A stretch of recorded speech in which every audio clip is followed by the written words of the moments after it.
Ryder Cup fallout continues. We have the great Kirk Minihane, who, I don't really know where we stand ever with Kirk, but we got him going on the Ryder Cup a little bit. We had him on the show, and he was great. We wound him up, and we just kind of watched him go when it comes to Ryder Cup. So, point is, we got Don Ray, the president of the PGA of America, weighing in.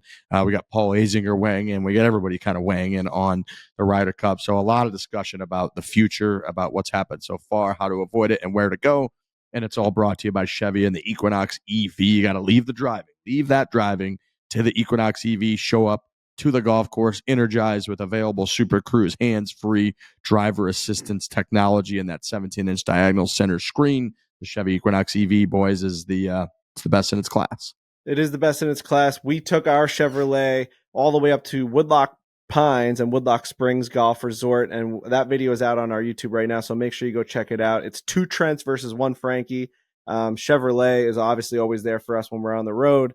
The best way to get around this great country we call the United States of America. Chevrolet, an American brand. Can't wait to get into the show. Yep, we talked to Kiz, which is always a fun little I'm sorry, Kiz. Oh my goodness, I wish we were talking to Kiz, but even better, we're talking to Kirk Minihane. It's always great, and you'll see like it happens very naturally. We're like, are we even allowed to call Kirk right now? And it went great. So always love to hear from him. And let's get into the show. Let's do this. Thanks everybody for listening. And again, there's some bickering going on here. There's some great plans. We get excited, we get hurt, we get discouraged, we get excited again. All of it coming because of all the Ryder Cup reaction. So brought to you by Chevy. When it comes to EVs, the Chevy Equinox EV is the smartest choice you can make. And also, like, if Netflix didn't exist, like, Keegan Bradley wouldn't even be the fucking captain of this team.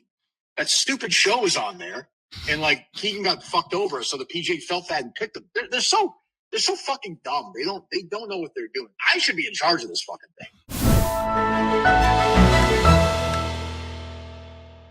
Foreplay, presented by Barstool Sports. We are back. Ryder Cup fallout's pretty much going to be the theme yet again. We did some knee-jerk reaction. We've had a little bit more time to kind of digest everything. More comments have come out from multiple people. We got Tom Watson weighing in, saying he's ashamed. We got a great series of quotes from Don Ray, who is the head of the PGA of America. I want to talk a little bit about the European team and their kind of chance and everything. Paul Azinger had some hot takes on the Rory situation. So, again, in the Ryder Cup world, still plenty to discuss. But, gents, we're kind of back. Still kind of sad that we lost the Ryder Cup, Yeah. I'm definitely still sad, and since it finished up, you see all the videos of Shane and Rory and the European team on the bus singing. We knew it was coming to the victor go the celebrations, but yeah, it's just been a tough couple of days because Europe is like, all right, we're the greatest Ryder Cup generation ever, and then Team USA is just like, we got Phil on Twitter being like, should we hire Lou Holtz as our next Ryder Cup captain? And I know he followed that up by saying a Lou Holtz type, basically saying like, let's look outside of golf. So, the two teams are having drastically different fallouts from the Ryder Cup for sure. Yeah, it's a disaster. It's an absolute disaster. Losing the Ryder Cup at Bethpage was always going to be a disaster, and it's playing out exactly the way that we anticipated. We previewed this thing for months, for years, essentially, saying that this was the one that we had to win. They lost. Aside from late push Sunday, it was an embarrassing fashion. And what I feel hopeful going forward for the team. Yes, I do think that I saw a lot of positives to take away on Sunday, and I think that really ignited a fire in them. Should they have already had the fire after getting embarrassed in Rome? Absolutely. But I do think now, if you keep somewhat of the core of this team together, they are going to go in guns blazing over the next 2 years. Hopefully Team USA can build some sort of culture and system to be able to be ready for this. There's all these reports now coming out, and you never know what's real, but these anonymous reports that Europe had played Bethpage 10 times leading up to Friday, and that the United States team had only played like 2 or 3 rounds, and then like during the rain they played 5 holes and then went inside. So like there wasn't as much preparation, which a lot of the conversation going into the Ryder Cup was, we didn't do any prep going into Rome. They were going to have a new plan in place, and then all of a sudden Europe outplanned us and prepped us again on our home soil, which is outrageous if true.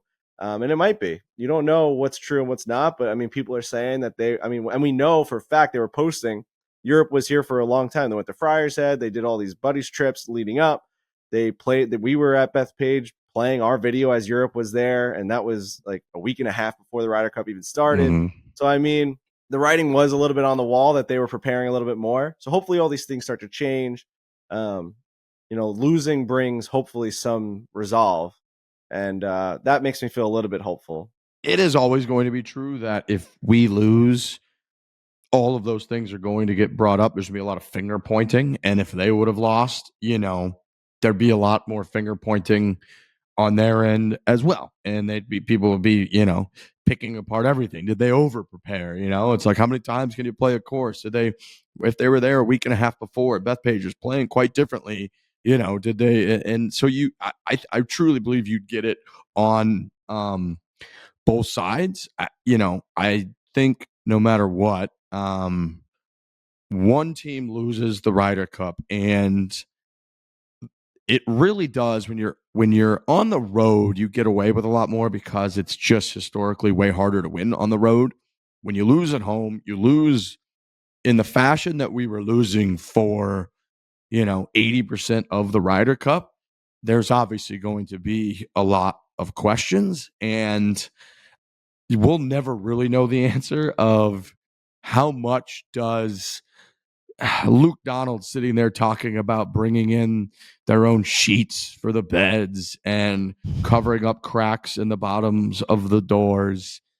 How much does that really affect if they putt better than we do or not for 2 days of golf out of a 2-year stretch? We'll never really know the answer to that. We only have the sample that we have from last weekend, and it looked like all of that mattered, of course. And it, part of me was almost a little bit worried with the Sunday comeback that it would mask like how badly things were going on Friday through Sunday morning. And it was demoralizing, and it was demoralizing to a degree that like I haven't really seen before, where it was like we were never leading in any session. We were never had red on the board and then they took it away from us at the last second, which has happened before. It was like they just kind of slowly, methodically defeated us from a team aspect from the first sessions Friday morning all the way up until 5 or 6 holes into the single session on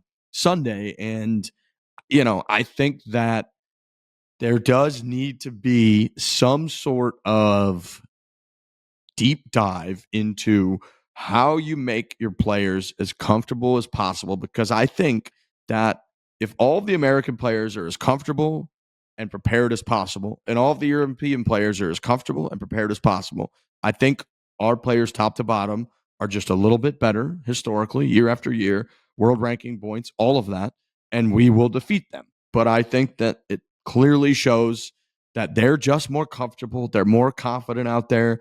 They get it going earlier, and it's hard to chase them down.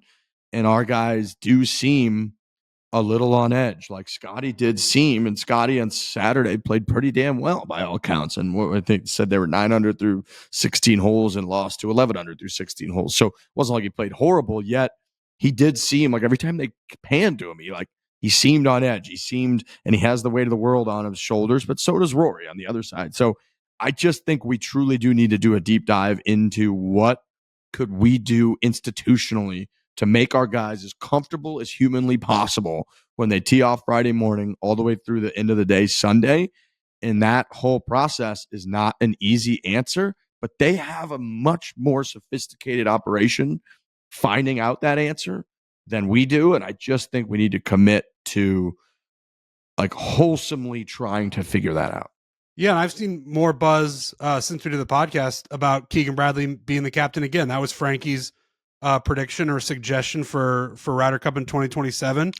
And I think you start there at least. I don't think, like, obviously the Ryder Cup captain is super important, but it's everything around him. And that's what we talked about on last show. That's what we're talking about right now. But I think you got to have some sort of something stable. And I think Keegan Bradley is committed to figuring out the extra 2% that it seems like the Europeans have figured out, where it's like, what do we got to do to make these guys more comfortable? But I don't think completely changing the captain and bringing in some, like, I don't even know who you would bring in, but I think keeping Keegan as the captain for the next one, I have fully come around on that idea, and I hope that it happens. It's true, Frank. And I thought when you originally said that, I thought you were crazy, Frankie. And the more, like, it's actually so outlandish, not outlandish. It comes off so outlandish because when we lose like that, you instantly point to the top and say, blow it up. But then we'd be going against everything that we're all pretty much agreeing on, which is That's like, right. they have this consistency, and we're going to bring in a captain. He loses barely, by the way, but at the end of the day, because of a stupid rule is a big factor in it. But we lose, and then they just blow it up and start over again. It's like, well, then how are we ever going to build consistency? So the more I've thought about it, the more I think you're right as well. Might as well just run it back with them. Yeah, you gotta have some, structure, and hopefully Keegan Bradley, and this might be the thing that ignites Keegan Bradley to only want to win Ryder Cups as captains now for the rest of his life. He's going to devote himself to this. Will he, take a step back off of his own personal golf game? I don't know that he'll do that, right? Like, maybe he will, but like, if this is something that he really wants to commit fully to and like stop trying to make Ryder Cup teams as a player, it seems as though it is a full-time commitment, regardless of what people might think. I mean, it is 2 years. I know it's crazy to say, but when you hear the other side of it, the assistant captains on the European side, and we dove deep into that last episode, it is a full-time commitment. And when we talked to Keegan, he's like, you guys have no idea how much we've already been preparing for this thing. And unfortunately, that came to light with the golf course preparation and setup, and it was just wrong. So like, you just can't get that stuff wrong anymore, and you got to be able to like go into this thing with the same idea that you're going to take 2 years to really go all in on it, and you just got to get it right, and you got to get a win. That's the side of it. The side where will he? I mean, he's still playing well. He won the Travelers this year. Right. Like, he's a guy who can still play golf. He was 13th in points in the Ryder Cup standings. Like, Luke Donald, I don't think he's like thinking about that he's going to make the team, and he's not thinking that at all. So that is the one area where you're like, if you're Keegan Bradley, you probably want to play competitive professional golf for as long as you can at as high of a level as you can. And right now it's still pretty damn high. So that, I go back and forth on whether or not he'd be willing to fully commit to the Ryder Cup thing. That is the one. If you were 5 years older, this would be a whole hell of a lot easier, but he's not. He's still a pretty young guy and playing really good golf. So I just don't see him fully stepping back from that whatsoever. What about Freddie Couples? Now that like there's a whole new kind of crew of younger golfers, guys that really look up to him. It's not like the same Freddie Couples that when he was amongst his own peers. Like he's a name that people really, really would respect out there, and everything he says holds a lot of weight. That's a name that I haven't really seen tossed around too much. Like, he could be a legacy captain type of guy. It's pretty bizarre that he hasn't been a Ryder Cup captain. He was a 5-time Ryder Cup player. He was the President's Cup captain several times for Team USA. He was a vice captain during the 2021 dominance, and again in 2023 he was a vice captain. So that's a great name too. I don't. It's almost like does the PGA of America sort of look like the USGA looks at like PGA Championship courses? They look at like captains for the President's Cup that way too. Whereas like if you become a President's Cup captain, that they just kind of like brush you aside and you're not going to be a Ryder Cup captain, because it makes no sense that Fred Couples wouldn't be a Ryder Cup captain. He's a guy that can commit fully. He also is a guy that would really build out a great, vice captain team, I feel like. Yeah, and it's a guy that has no other commitments aside from when he play. I mean, he still plays on the Champions Tour, right? And he plays pretty well. He plays in the Masters. But aside from that, like I think it'd be great to have Freddie Couples lead United States golf.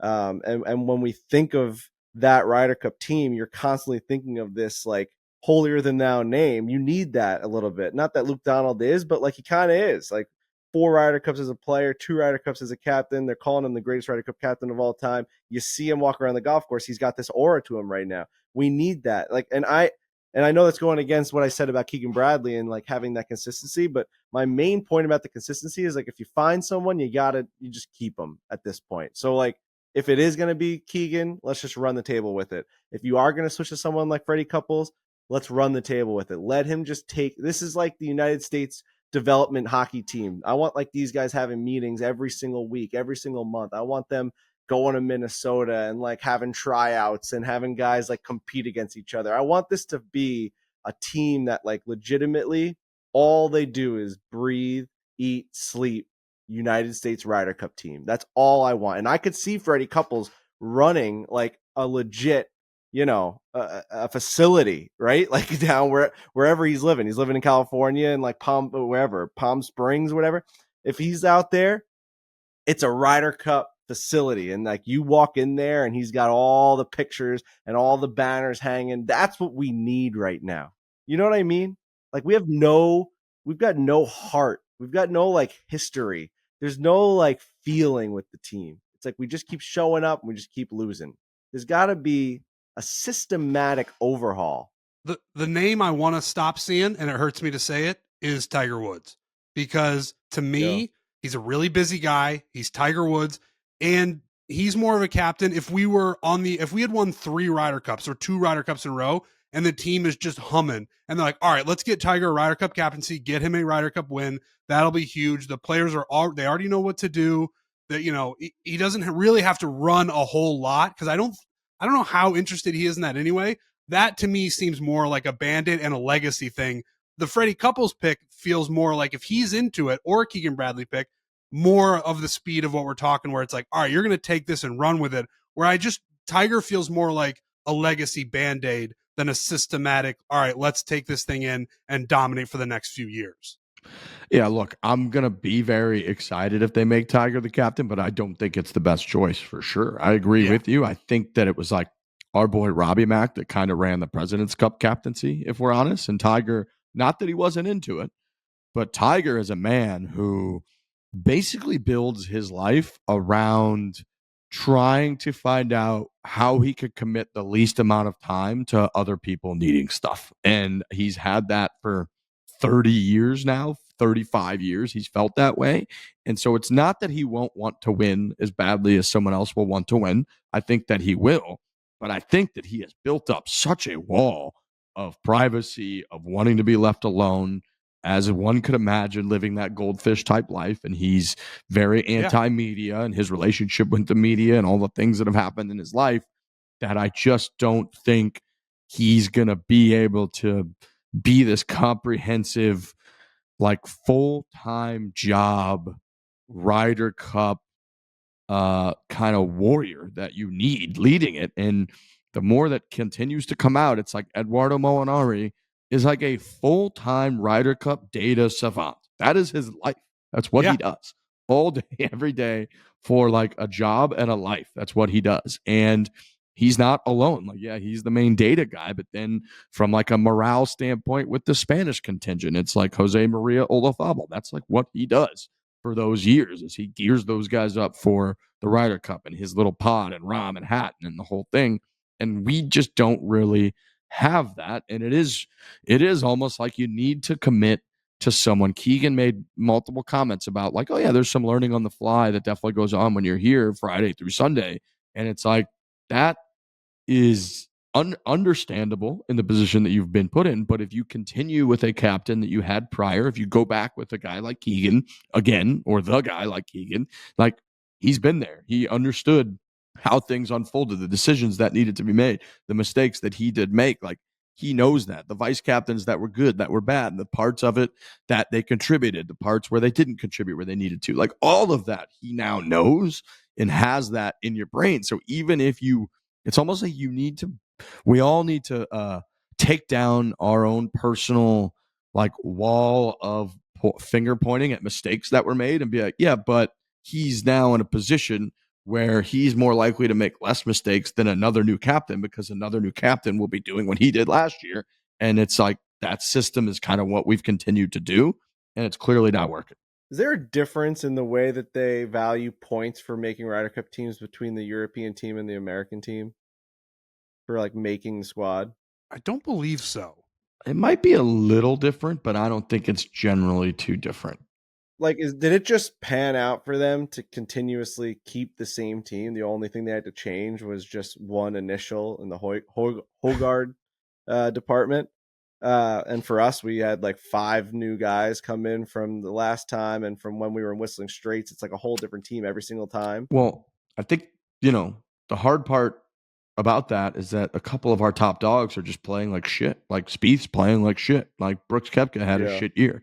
And those two things hurt us, right? Those guys should be Tommy Fleetwoods and Victor Hovland's, and they're just not. They're like not on the team anymore. And it's not to make a slight at the Russell Henley or Harris English, but yeah, that experience I think matters. It's probably a big part of the factor of why their guys look comfortable, because this is like they've played in multiple Ryder Cups. They've had great experiences, and when they're out there, they're not as tight and as nervy and uncomfortable as our guys, because they're like, oh shit, this is the Ryder Cup. We dominate the Ryder Cup. We're ready. We've been here. This is great. It is funny. I've been seeing a lot of people. Oh, we got Ryan Richardson giving us something here. No, the European team and the Ryder Cup team selection systems are not the same. While both use points earned from performance in major tournaments and tour events, the specific criteria for awarding points and the eligible events differ between the two teams. The U.S. team typically earns points based on PGA Tour earnings, where the European is on DP World Tour and major performances. I mean, there might be something that's going on behind the scenes where like these guys are quietly playing DP World Tour events just to like rack up the points against these other like rookies that could potentially make the team, and like you just keep ending up with the same squad. Right. Eduardo ran the numbers, and he's like, you have to play at least 3 DP Tour World Tour events. Otherwise, we're going to have some guys that we don't know and can't control. I believe a lot that is accurate. Like, I think that's actually what they do.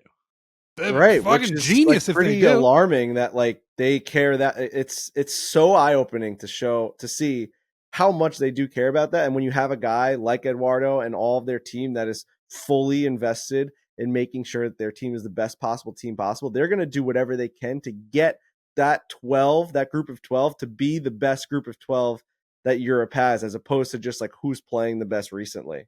They want the most potential possible. They want consistency. They want the same pairings. They've got it all figured out. And then like we are just like, who's going to make it this week with a run in Atlanta? Like it's like, why couldn't we? I don't know. Here's the other thing that is really funny to me is that we spent years talking about how you got to get away from like the buddies club. And I've seen a lot of people talking about this on Twitter and how we've kind of flipped on this, where we were like, this is a boys club.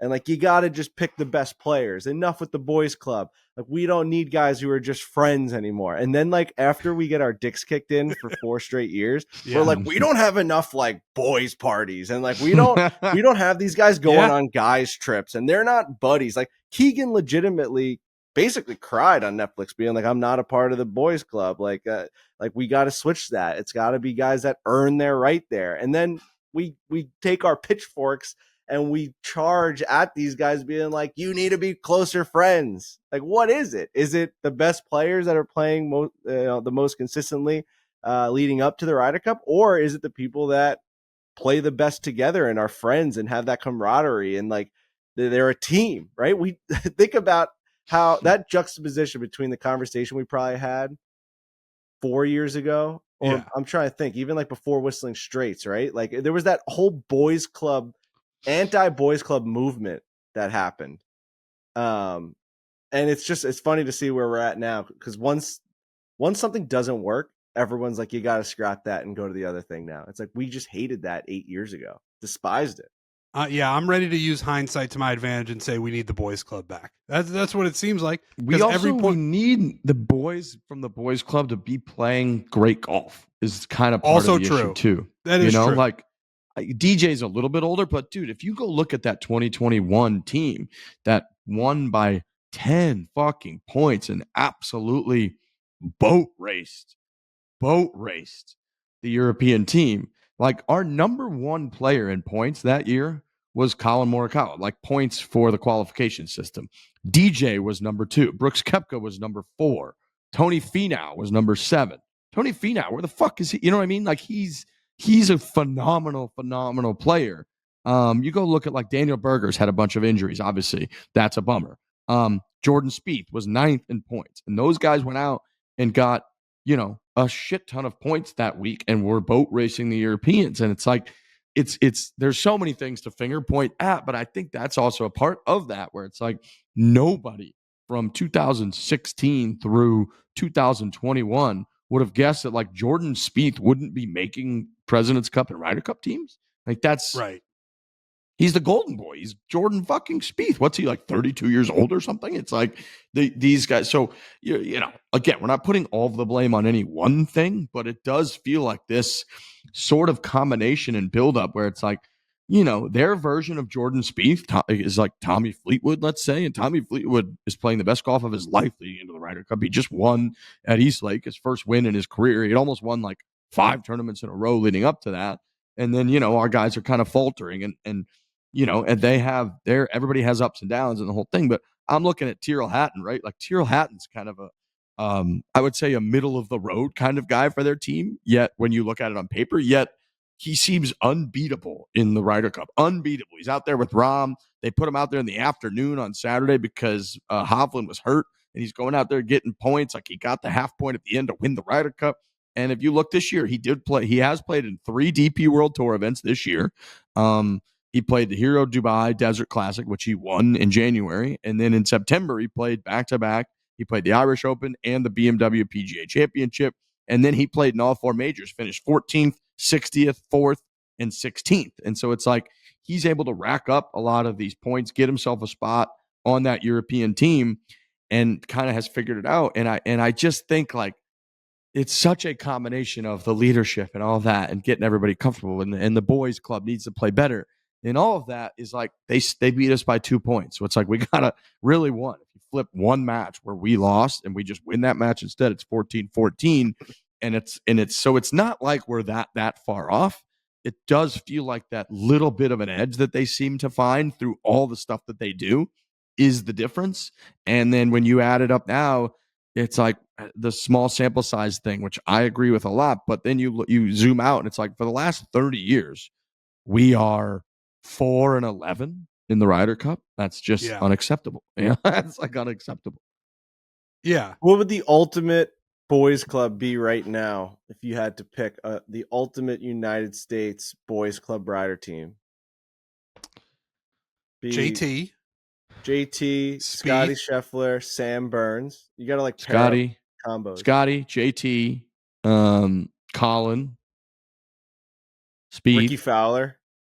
Dude, Brooks Jordan Koepka. Spieth. Brooks Koepka's won 5 major championships. Brooks Koepka's definitely Brooks in Koepka, there. Bryson DeChambeau. How many are we at right now? 6? 7? 6. Well, I mean, I threw in Ricky Fowler in there and Sam Burns, but I mean, I don't know. I'm The thinking of Saints like are pairings, right? I'm thinking of pairings and boys and like, you know, the Tommy Fleetwood, Rory McIlroy thing. Like to me, I'm just thinking of like duos. But then you watch and like Scotty's playing with Russell Henley. And so it's not like a throw them out there every single time type of pairing. I guess they don't do that with Cantlay and well, I thought that was surprising, to be honest. I thought that was a surprising captain's choice. I thought it was too. You picked Sam Burns to be out there with Scotty Scheffler, and he like, didn't play with him. Psychotic. I would. Could have picked Goddard up then. I think Finau's in there. Like Finau's great. Like to have him not on there. Like, Cantlay's been. Cantlay and Xander are like I'll go to war with them. I know. I agree. Patrick Reed. Dude, I thought about it. Dude, get him and Spieth back. Let's get that pairing back in the mix. The opposite Do you think of what the we boys win club more is? points Friday and Saturday if we have Patrick Reed on that team versus not having him on the team this last weekend? Oh, what a question. I mean, we're really taking the finger. We're going to really point some fingers here. If you're going to say that Patrick Reed should have been on this team as opposed to somebody else. It's just it's familiarity, right? Like we watched those guys have huge moments in the Ryder Cup, and it was like, oh, there's.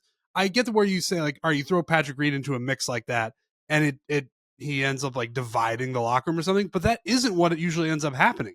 He's just like a guy who really loves playing in these big events and will step up to the plate and make the shots when he needs to. I don't know if I can go as far as to say as Patrick Reed would have done better over the weekend because the Europeans played out of their mind. They did. That's true. Yeah, dude, I'm looking like Brooks Koepka's 35 years old. He's got 5 major championships. He's like, he should be one of our guys right now. And you look at Jordan Spieth is 32 years old. He's got 3 major championships. It's like he should be one of our guys. These guys aren't even considered for the Ryder Cup team. So it's like we are kind of we're missing a couple of our key pieces that when you do talk about consistency, those are the players, man. Those are like when we say like, oh yeah, we're minus 150, Europe's plus 170 on Friday morning, and then you look at the pairings, you're like, well, they're rolling out Rory and Tommy Fleetwood. They're rolling out John Rahm and Tyrrell Hatton. You're like, oh fuck. Like our answer to that should be fucking Brooks Koepka and Tony Finau or Jordan Spieth and JT. You know what I mean? Like that should be, and instead it's sort of we're trying to find those pairings and we can't quite find them. Just give the captain 12 picks. Let's get crazy. Just let him pick the whole team. Why not? Like then first of all, you get tons of controversy. You get nobody who's just somebody who's playing really well. They're in the top 6, whatever. We don't care. We're more about chemistry than we are about someone playing really well. I don't know how that would work out, but it would certainly be an interesting exercise. I love it. I think it should be like a tryout, right? Like it should be just like trying to make the Olympic basketball team or something. You know, it's just our best players in America all get picked by a captain. Who does that captain think are the best players and the best chance to win? When they construct like an NBA or a basketball Olympic team, like I don't know necessarily that they're taking like current form into every single aspect of it, right? Like no one's like qualifying for it. They're just like, hey, we're gonna pick LeBron James, Anthony Edwards, like James Harden. We're gonna pick the biggest names we got over here, regardless of like shooting percentage and all these things. Like, I actually don't know what the system is for that. That's a good question. Don't they just like have a tryout with Coach K? Or Grant Hill decides the team. Grant Hill decides? Of course he does. Basically like the GM of USA basketball. Right, that's what I mean. We should have a GM. Wow, I didn't realize now we're that. starting to build out what I've been talking about. We got to go out to Palm Springs. We got to build a facility with Freddie Couples. Fred Couples picks the team. Freddie Couples picks the team. He has people flying in all the time. He's drinking a glass of wine. I'm thinking he's drinking lemonade, to be honest. I think he's walking around drinking lemonade with a lemon on the edge of the freaking rim. And he's walking around. People are playing PGA West, and then they're going to see Freddie Couples. And he's just like sitting on a balcony. And he's like, why do you want to be on this team? And it's like your heart's pounding having that meeting. And he maybe has Tiger Woods with him in that facility from time to time. And he's got all these guys coming in and talking with them, like Tom Watson and all these guys are in there. And everyone's just kind of like, whoa, this facility is incredible. He's got a little bunker in there with a green. And he's like, hit this bunker shot 5 feet or else you're getting out of here. See, we're getting somewhere now. We've got Patrick Reed back on the team. We got Freddie Couples as the GM. We're fucking. But just so we're clear, in this iteration, I want this to be like, come on, blow that whistle. In this iteration, we have to get the PGA of America to sign off on all 12 captains' picks. We got to change the system. 100% change it. I like it. Also, rational thinking brains should, like, if a guy lights the PGA Tour on fire, Ben Griffin, right? He's in every single tournament possible. He's winning all these events. He's got great form. He's one of the guys also. Everyone loves him out there. Pick him. I mean, pick him. That's fine. Yeah. Pick him on your team. What if they did a legitimate golf tryout? Like, what if they had a tournament 2 weeks before the tournament or before the Ryder Cup, where it's like 4 rounds, 2 rounds of golf, maybe you have fans out there, there's heckling, and you don't have to base it off of the result, but you have you invite the 20 players that are in the contention to be in the top 12. And then from that, you do the interviews, like you're saying, you have them go up and, like it's like the NFL combine, right? It's like they have interviews, they play, and you kind of assess it. And then after that, 2 days after, you're like, here is our team based on the American tryout system.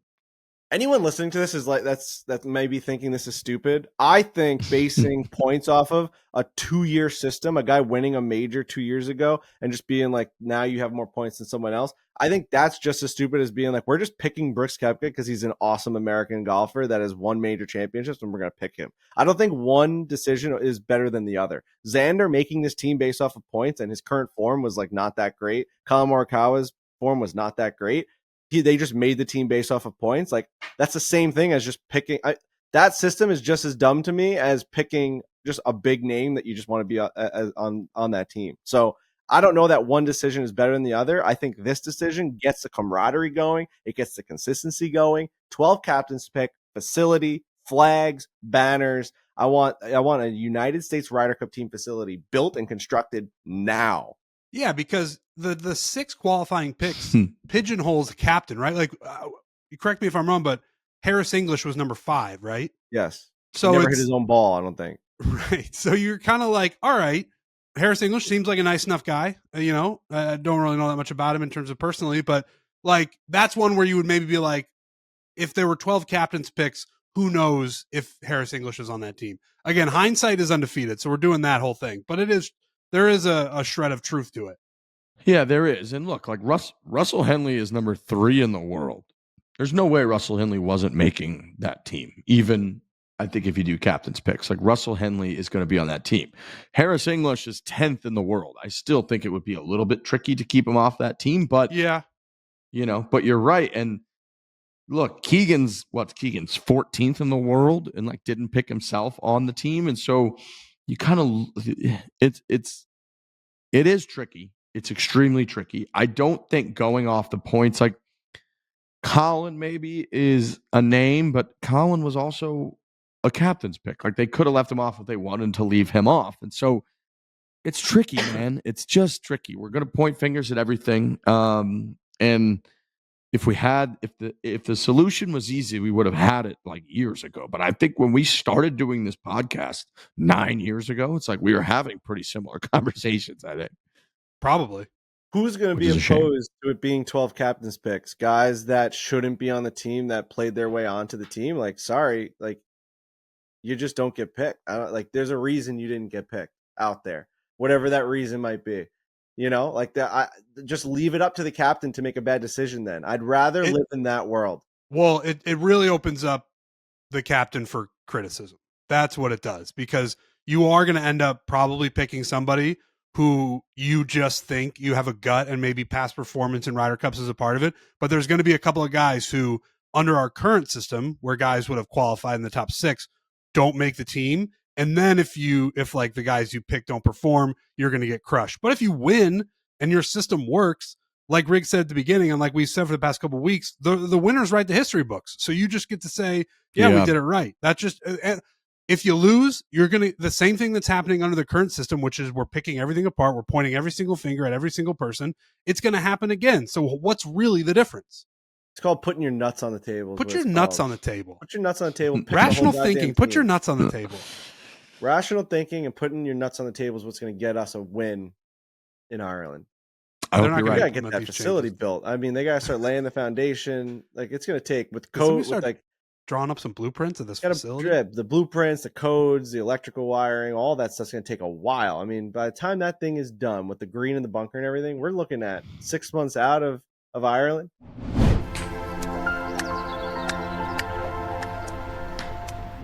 A classic rookie mistake, not going to Sport Clips haircuts. Guys come in looking like they've been sacked by a 250-pound linebacker, but walk out looking like a first-round pick. Sport Clips stylists have the playbook for a clean cut. They have mastered the X's and O's of men's hair. The MVP haircut experience at Sport Clips. Boys, it's phenomenal. You get a hot steam towel, a massaging shampoo, where they massage the top of your head with their fingers and the shampoo and the whole deal. And that precision cut, it's the entire whole 9 yards. I need a haircut right now, so I'm going to head over there. Dude, I'm going there right after this. Swear to God. I pulled up the app. I'm down in North Carolina because we were there for the Barstool Classic, and then we've got a Pinehurst thing this weekend. So I'm down here. Not my normal Sport Clips isn't around, but I pulled up the app. Boom. There's one 10 minutes away. Get on the waiting list. Put myself in there. I'm going to walk in. I'm going to sit in the chair, and my MVP experience will begin. It's great. It's just like a great refresher. You get a haircut, you get all the things that Riggs listed, and the app makes everything super easy. So I love Sport Clips. How long are your haircuts? 7 minutes. Well, with the MVP, they're longer. Like if I were to just sit down from chair to when my hair is in a place where I want it, 7 minutes. So the MVP treatment actually helps me. They trim up the beard for you, and they do all that. Right? They don't touch the beard. I mean, you don't ask for that. You know what they always do, and they do my eyebrows because my eyebrows get a little bushy. They run through that, and then they do my ears. And I've been noticing, and I'm curious if they'll notice at Sport Clips, which I'm sure they will, my nose hairs are starting to get a little bit long. Ooh. So, but they do Tighten ear, you they up. do eyebrow. They haven't touched the beard, but they do everything else.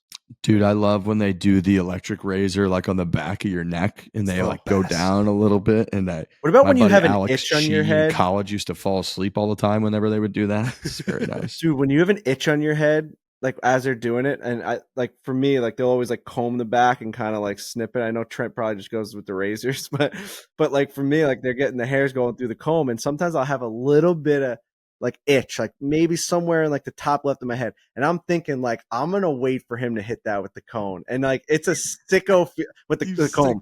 Sicko feeling. I'm sitting there just freaking edging myself. I'm like, come on, man. Like, I need you to hit that spot. And then he'll go right over it and clip it. And it's the most satisfying. I hope other people have experienced this. And I'm not a real weirdo just exposing myself right now. But there's no better feeling than having that itch and getting it itched, man. I'm telling you right now, it is the best. Haircuts rule. Oh, they do. They're so Haircuts good. do rule, and they really rule at Sport Clips. So make sure you go check them out, especially that MVP haircut experience. Sport Clips, it's a game changer. Price has been going up on just about everything lately. Dealing with money can be even more stressful than usual. Trying to manage subscriptions, track spending, cut costs can all feel very, very overwhelming. Luckily, Rocket Money can relieve some of that stress and help you feel confident in the financial decisions you make. Rocket Money is a personal finance app that helps find and then cancel your unwanted subscriptions. It helps monitor your spending and it helps lower your bills so you can grow your savings. It's one of my number one used apps. It does the subscriptions, and that's a huge part of it. They will cancel ones that you don't want anymore. But the personal finance app part of it is something I use almost every single day. It shows where your money is going. It shows how much money you have, and it also has your credit score. It's everything. It shows your entire financial picture in one app. And it's a way to get your head around what's going on with your money, which is super important. You don't want to be spending money on stupid things. Oh, I can cut costs here. What's my credit score at? It's all in the Rocket Money app, and it's really, really useful. Yeah. And it'll also alert you, just like sometimes like all your different financial apps like they're not synced up. Right. And so like for me, like I got debit cards, I got multiple credit cards, and like this is all in one place. And then I'll get all these different is this a good transaction or is this an authorized transaction? We noticed something that wasn't, a monthly payment. Is this something that you're okay with? So you're constantly getting these notifications that you wouldn't be getting because everything's on all these different apps. So it's nice to have one centralized spot that everything kind of funnels through.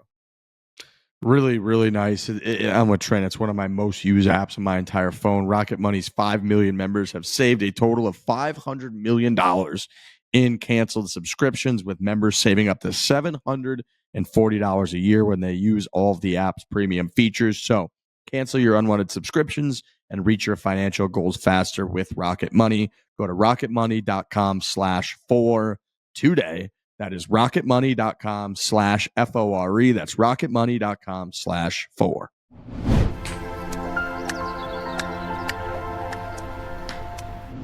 Freddie Couples is somewhere sitting on his back porch, doesn't know what we've put on him, has no idea that we've just signed him up to become the face of Team USA, the face of change, and the face of a big facility 5 minutes from his house that he's going to have to go to a lot. He's going to be have surprised. the keys to that facility. He's going to be a big surprise. He's He's gonna be like, I'm doing what? Bro, I've been What? retired forever. My back hurts. I play in a couple Champions Tour events. I see Kirk Minihane out there rooting for me, and like that's just kind of been my life. Why am I doing this now? Or you Yeah, do I what wish- Phil said, I you wish bring in we were Nick in a Saban. better- You bring in like a Nick Saban type to be our captain. Are we in good enough standing to call Kirk Minihane and ask him what his take would be on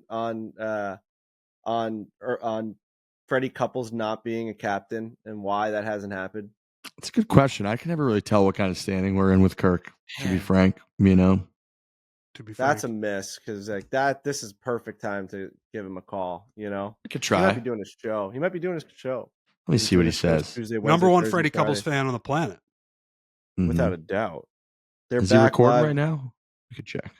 No, they were live at 10. I know that, but I just don't know if they're still live. No, I think he's done, dude. I think he ended Phone's ringing. maybe an hour and 56 minutes ago. Oh my Can't hear goodness. you guys. Oh, he I can't. don't like You're just that. going to have a conversation with him. What's up? Hey, Kirk, you're on the Foreplay Golf podcast right now. Oh, it's fantastic. Yeah, we actually weren't sure what kind of standing we were in with you, so we just kind of went with it.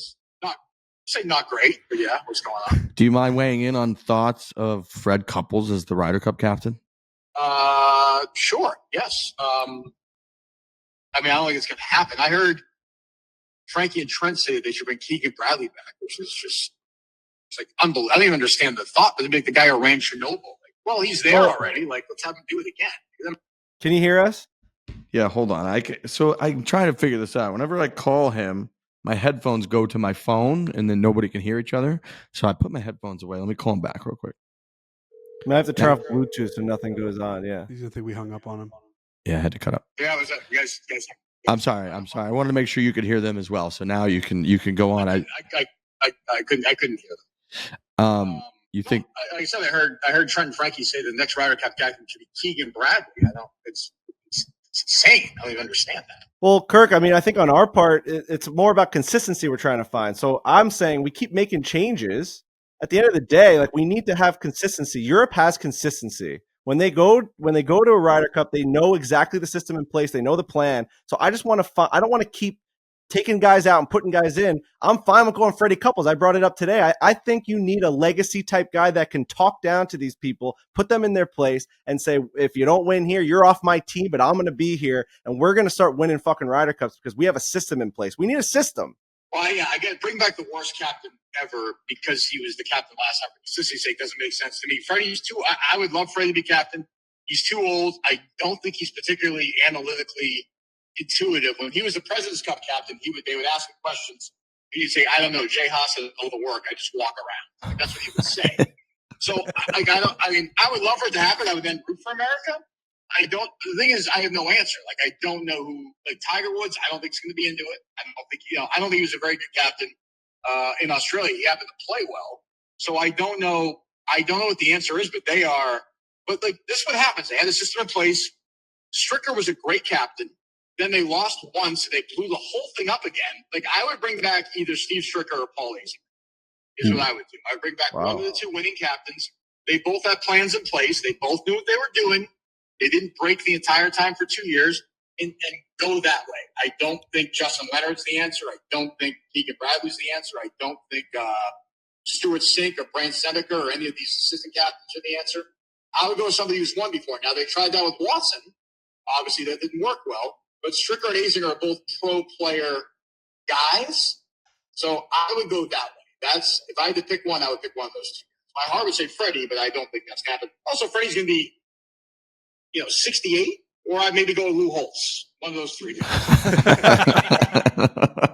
I like Steve Stricker. I like a lot. I think that's a great call. I think he being so quiet got a little bit underrated at how good of an actual captain he was. But then I don't know why you would go away from the most dominant victory in the history of the Ryder Cup and blow it up. I get with Frankie and Trent, I've become more around on the Keegan thing. I get that he made a lot of mistakes, but I'm also sick of us blowing it up. It feels like every 4 years or so we blow up our entire system when it seems like when they lose at Whistling Straits, they were bummed out, but it didn't feel like in their press conference afterwards, all that, it didn't feel like they thought, oh my God, we have to go back to the drawing board. Where do we start? It felt like they were still pretty confident. They had a great system. That was a fluke year and they were going to continue to do well. And they've dominated ever since then.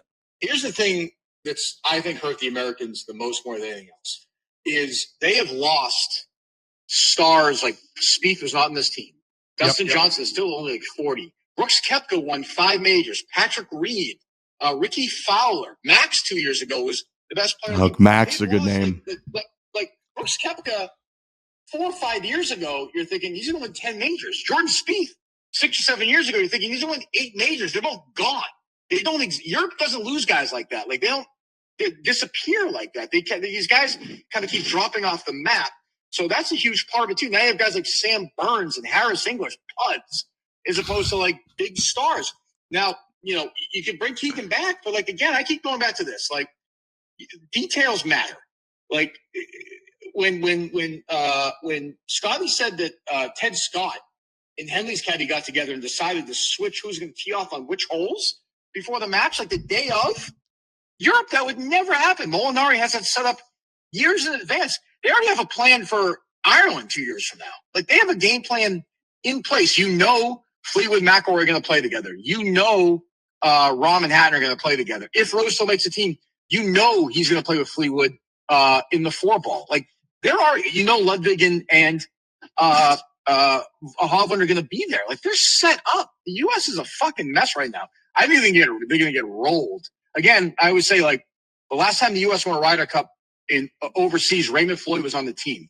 Raymond Floyd is going to be 85 years old when they play in 2027. So like it's not going to happen. So until they figure shit out, and to me, it's Azinger is probably a no-go. I think he's kind of whatever. I know he's kind of lost his marbles or whatever. But I would go with Stricker, and I would say Stricker to Frankie and Trent's point, which I agree with. Stricker, you're the Ryder Cup captain for the next 8 years. Like this is your job. If you want it, now I know he doesn't play much. He's been sick.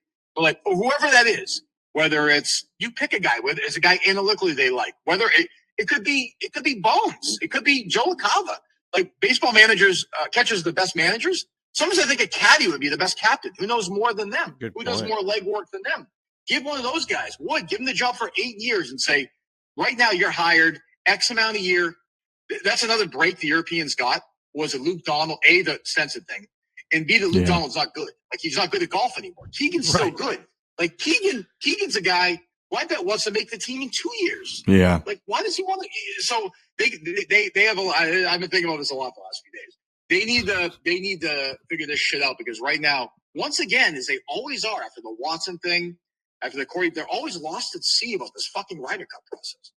Yeah, it is infuriating. The caddy thing, I agree that they need to give somebody the captaincy for multiple reigns and be like, you're not on a 2-year system here, a 2-year judgment system like, you know, a politician where it's like you're basically running for real, you know, and you can't actually do your job. It's like, do your job, get it right, do the best you can, but build something in place and know that you're not just instantly out and banished from Ryder Cup lore and American fandom forever if we lose, because I also think that's a big part of it. I think that has everybody on edge. I think it doesn't lead to the consistency. It doesn't lead to being able to build a legitimate system that makes our guys comfortable. It feels like there's so much turnover. It truly feels like a rushed operation every single time. And then when we lose, it's like we're going to start all over again. And then when we win, we rest on our laurels a little bit. We go into Europe and they fucking kill us. So I don't mind a caddy. I think a caddy is a great angle. I haven't even really thought of that. Well, I also think like the PGA has $1 trillion. The Ryder Cup makes $1 trillion. It's okay. I get the players don't get paid, all that stuff. If they say to whoever, hey, this is a $2 million a year job. Like this is your job full time to be the Ryder Cup captain. Like this is not a part-time job. You're not going to play. You're not going to be on NBC. You're not going to do this. You're going to be the fucking captain of the. You wake up in the morning and you think about fucking shampoo and you think about what the players want to eat on Tuesday afternoon. Like that's your job full, and you can hire a staff, and that's your job. You either do it or you don't do it. You don't go willy-nilly and then say, well, yeah, we're going to roll out the worst statistical team ever twice, just like that, because you know I got a gut feeling. Like, that doesn't work. You can't like. It's 2025 now. This is a real thing. Like the Europeans take this very seriously. And I read somewhere where the Americans didn't even play as much at Bethpage as the Europeans did heading into it. So, you know, I always root for Europe because like I said this on my show. You know, when you see Fleetwood and like Rose like rubbing foreheads together, you guys know I love playing match play. Like I love stuff like that. Like I love, you know, golf competitions. There's been some golf competitions I've been allowed to be in, others I've been excluded from. Right. But like to see how much these guys care about it, like it still feels forced for the Americans. And like that's where it's like you miss guys like Spieth and Max who really, whether they're playing well or not, I'd much rather have had Jordan Spieth in retrospect play twice in San Burns.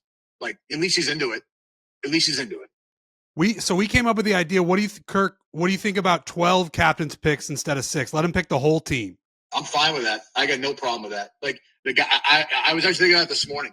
If I was a U.S. captain, picking 12 guys who care. Like, you know, because I mean, if you have 12 captains picked, you're picking Scotty Scheffler. You're picking, you know, whoever. That's the other thing. I said this last week. I host a golf gambling show. I hosted solo. I used to be part of that show back in the day. I don't recall. But like who's going to record? Who's the second best American player? I thought it was Cameron Young. Like, yeah, he was. American players like they've like fallen. Xander stinks right now. Like, Cantlay was not great. Harris English, like, I guess not counting Bryson, he's a whole nother thing. So it's like it's crazy. But yeah, I'd be fine with that, Trent, if that was, or even if it was like eight picks and 4, because I think there should be some incentive to qualify. Like, if you have 4 qualifiers and 8 picks, I think 8 picks is enough. Because the top 4 are going to get picked anyway, I would think. Right. I think it'd be hard. And, we are like, Russell Henley is a name that we're talking about, but he's number 3 in the world. I don't think you're leaving off number 3 in the world from your team. No, and to be fair to Henley, he was terrible, but he actually played. If you look at the numbers, he and Lowry were the 2 best players in the singles matches of anybody on Sunday. They were both. I think Henley made 9 birdies. I mean, he was not good with Scotty. That's the other thing is now it's like when I grew up. You guys remember this? This is like Tiger all over again. We're like, now we got to find a partner for Scotty Scheffler. Like he can't fucking figure this out by him. Like he can't. At some point, Scotty Scheffler has to go 4-1 in a Ryder Cup. He has to go 5-0 in a Ryder Cup. Like if you're the best player. You win 8 tournaments a year. You win 2 majors a year. Like, you have to dominate a Ryder Cup. You have to. This course he's set up to dominate. That's the other thing, is if you set up a course like this, like, and you get rid of everything that makes Bethpage, why aren't you picking a bomber like Goddard? Why are you picking, like you can hit a 350. It didn't matter. Pick 3 bombers. Like, I don't understand it. Yeah. It is devastating that every year at the Ryder Cup on Friday morning, that they're going to have Jon Rahm hit that first tee shot, and you could pair him with anyone, and he's going to be a problem. And they can pair Rory McIlroy with anyone, and he's going to be a problem. It was that way with Seve forever. He was playing with rookies, he was playing with other studs, and he was always going to win. Whereas our guys, like you're saying, they tried to pair Tiger with everyone on earth, never worked. He's got a horrible record.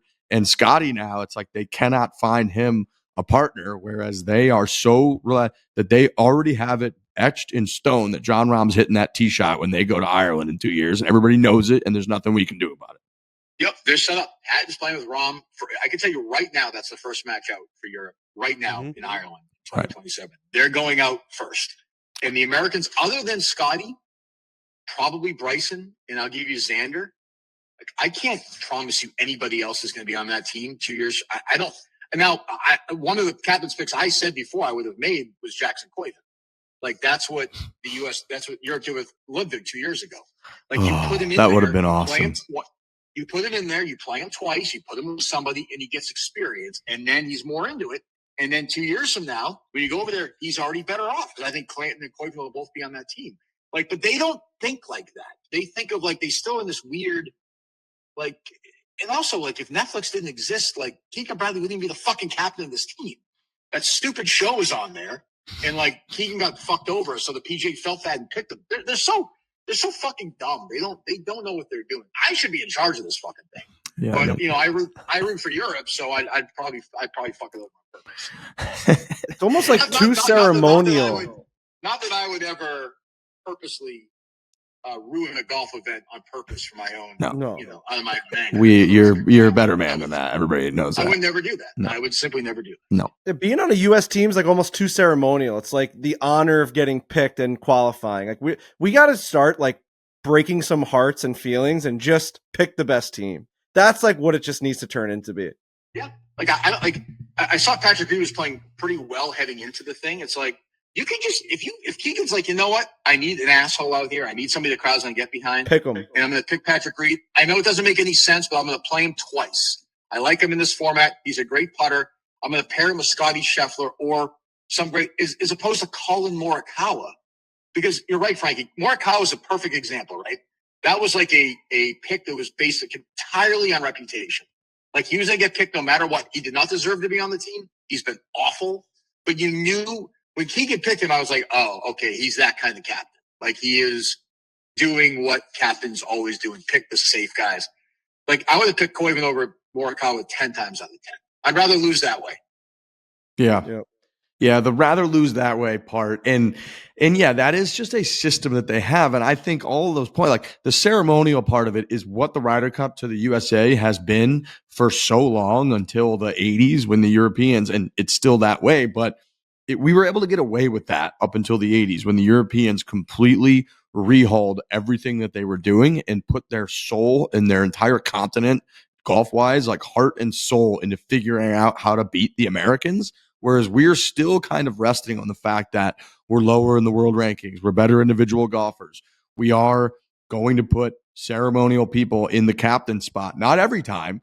And the times that we don't, it's a panic pick. It's Tom Watson when it like shouldn't be Tom Watson. It's Keegan when not only should it not have been, and I love Keegan. I don't think he was as bad of a captain as you think he was, but it wasn't his fault. He got so fucked that like he's maybe playing in it. He probably should have played in it and never. If anybody else is the captain other than Keegan, he's obviously picked on the team and everybody knows it. I think he would have been a great player. So it's like we just continue to fuck all of that up. So now that we're here, it's like, how do we set something in place? It is almost like no one's going to go in not trying, accepting that we're just going to lose, but in 2 years, but build something so that in 4 years, we are ready to go and we have a plan in place for the next 2 decades of how to win.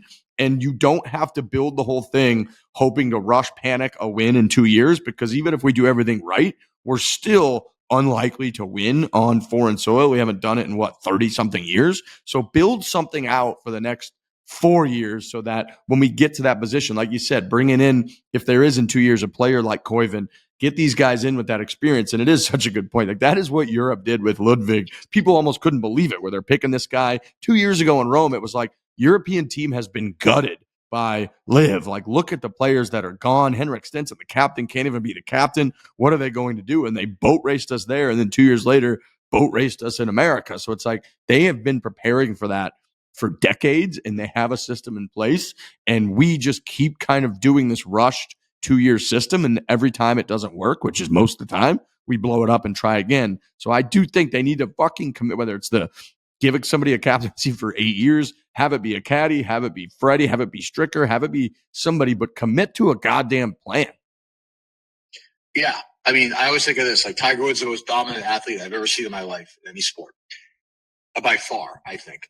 He never won a Ryder Cup in Europe. He never won. Rasmus Højgaard has won more road Ryder Cups than Tiger Woods. Like they wasted his entire ride. He won one Ryder Cup in his life. Like they wasted 20 years of Tiger Woods. Phil Mickelson never won a road Ryder. Now Scotty Scheffler never. Like, when does it end? Like, I kind of thought we were getting to the point once they kind of figured it out between Whistling Straits and Hazeltine. Like, I thought we were just going to ping pong home Ryder Cups. Now that's not the case. Europe has won 11 of the last 15 Ryder Cups. I mean, this is like, it doesn't make any sense. Like, Tiger Woods has been part of the whole time, and they can't fit in. Yeah. You hire somebody, you hold a press conference, you say this is his job for the next 10 years. You put people around him, and that's his job. If they can find somebody to do that, they have a chance. I think they're just going to pick Tiger. Tiger's going to half-ass it. I don't think he's going to care that much. He's only going to do it there because of McManus. And they're going to get blown out there. They're going to be like, why do we always lose? And they're going to have some other committee. Then they're going to hire somebody else. So it's going to keep going. It's optimistic. It's an optimistic look at it, but I think you're right. I do think that Tiger is like almost inevitable. And we kind of had the same conversation before of big Tiger fans on this show, if you haven't ever noticed or paid attention. And he's just not going to be that into it. I think it's going to be another commitment for him when he needs to commit to it. I'm not saying he's not going to want to win. He's going to want to win. But you need someone that, like you're saying, Luke Donald is like not good at golf now. It's almost too perfect that they have an option like Luke Donald. If it's like he was carved out of a lab, former number one, but like never won, and then like kind of a Ryder Cup. And he's just made to be a Ryder Cup captain for many, many times. And we don't have anyone like that. The best guy we could come up with was like someone who should have made the team and got fucked in the reverse way of how he usually gets fucked. And that's just kind of where we're at. So I do think they're going to go with Tiger, and I don't think it's going to go well. But also, like, if Donald's like, you know what, like, I don't want to do it in 2 years. I think he will, but if he doesn't, they're going to put Molinari in there. They have a system, and then it'll be Rose's turn. Rose has been around there. He's done it. Donald will still be around. Like, Tiger Woods is the biggest figure in the history of American golf, the biggest figure in golf still by 50 miles. Like, if he cares that much, if he's part of this American team, part of the plan in the future, like, where is he this weekend? A crime that he wasn't there. I can't fucking believe he wasn't there. Donald Trump was there. Yeah, he's banging Trump's fucking daughter, right? Like, why isn't he there? I don't know. Like, what's going on? Like, or no, is it Trump's son's ex-wife? Yeah. Yes. Whatever the fuck. Like, why isn't he sending everybody off like first tee Sunday, Saturday? Like, where is he? And it's weird because he was in 2017 before his comeback. He was at the President's Cup. He was out there in his all whites. Me and Trent saw him. He was on the committee for a while. He's been a vice captain, I believe, and he was an assistant captain at Hazelton with Davis. Right.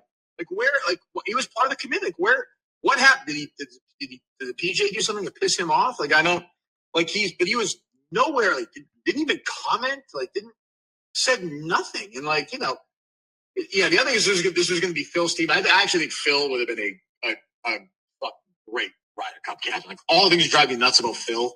He would have been so into this for 2 years. He would have been obsessed with winning it.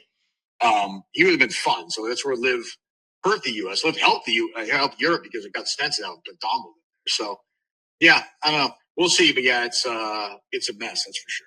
Yeah, I'm with you. I think it's a mess. Well, that's Kirk Minihane. We appreciate the time, Kirk. Oh, sure. Thank you, Kirk. All right. Thanks, Kirk. Thank you. Bye. He brings up a great point, and I can still hear myself echoing, but if Tiger Woods is going to be the next captain of the Ryder Cup, it is incredibly bizarre that he was nowhere to be found this week. And I think when we talked to Keegan on the show a month or so before the Ryder Cup, I believe he said he was in contact with Tiger and was like, Tiger was talking to him about it. And that made it even more strange that he wasn't there. Maybe he thinks he is such a huge figure in golf that he takes away some of the like shine of Keegan Bradley's captaincy, something like that. But it was incredibly bizarre that he wasn't there, didn't comment on it, didn't say anything. The whole thing is strange, especially if he's going to be the guy everybody thinks is the next captain. I think it's hard for us to put ourselves in his shoes in situations like that, because that's a great point where if he shows up, it becomes everything about Tiger. And it's like, is he actually the one pulling the strings? Is he the one making the moves? Like, if he's on the first tee, it does take a lot away from the people that did put all the time and effort in. Like, he wasn't the captain. Keegan was picked the captain. So like, I think Tiger in his mind is almost being like a good person by like not showing up. The more I think through it, like, I was pretty devastated by him not being there, but he's such a big guy and such a big character. And he is so involved in this game of golf. He is golf, that if he shows up, it takes away everything these guys have done. And I'm sure there was some messaging sent to Keegan, the vice captains, the players, that was somewhat along those lines, being like, this is your thing. Like, I would love to be there, but like, I don't want anything getting misconstrued in the fact that the fans and the views and everything, that everyone that looks at that first tee and they see me, like, that's not what this is about. I'm hoping that that's the angle, because it's like, it's a selfless thing to do, because he probably wanted to be there. Thing is, like, he's done it before. He's been an assistant captain before, and it wasn't. Yeah, but like being an assistant captain and just like showing up as like, like if he like showed up with MJ and Donald Trump, it's just way different. But yeah, if he was signed on, I think if he was signed on board as an assistant captain, of course he would be there. And him not being an assistant captain, I hope it's that and not something bitter, some like dispute with the PGA of America, or he demanded something, or Steinberg, I hope that it's not something along those lines, but weird that he wasn't there. Kirk made a lot of good points. We love Kirk. Thank you to Kirk for coming on. We do love Kirk. Signing a guy up, and it goes to a little bit what we've been talking about. Signing a guy up for multiple Ryder Cups, Riggs, you made a perfect comparison of, you're a politician where you're not going up for re-election in 2 years. This is yours. You are here for 8 years. You're here for 4 Ryder Cups. Figure it the fuck out. Pay him a salary, get him a staff, and just go. That is pretty much what the Europeans feels like they have done, and that should be the next move by the Americans.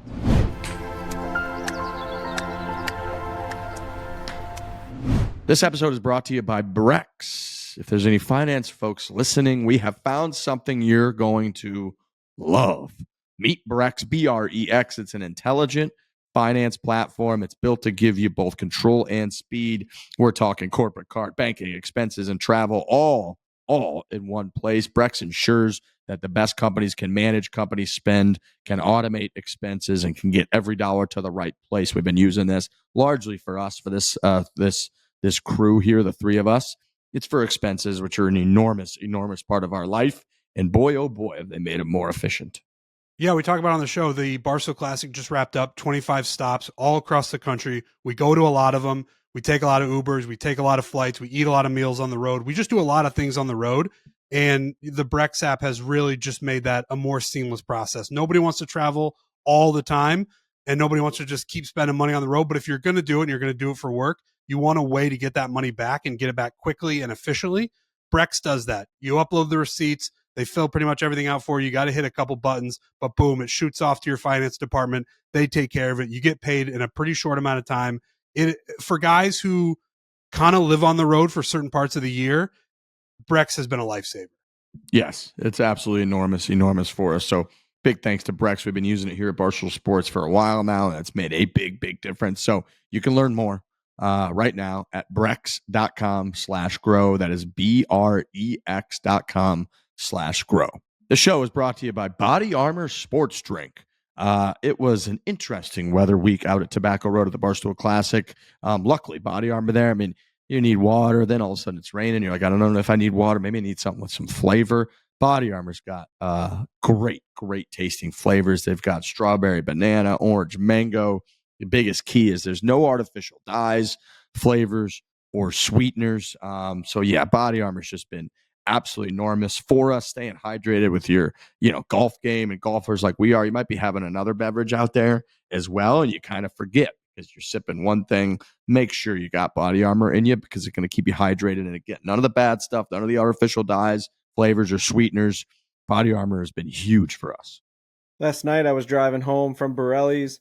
I had just eaten, a bunch of pizza, and we had like chicken parm and like all this stuff. And my mouth was a little bit like, oh man, I need water right now. You know, when you just like crush a ton of pizza and like 30 minutes later, you're like, gosh, I need to just drink as much water as possible. And I had played 36 holes and I was pretty dehydrated.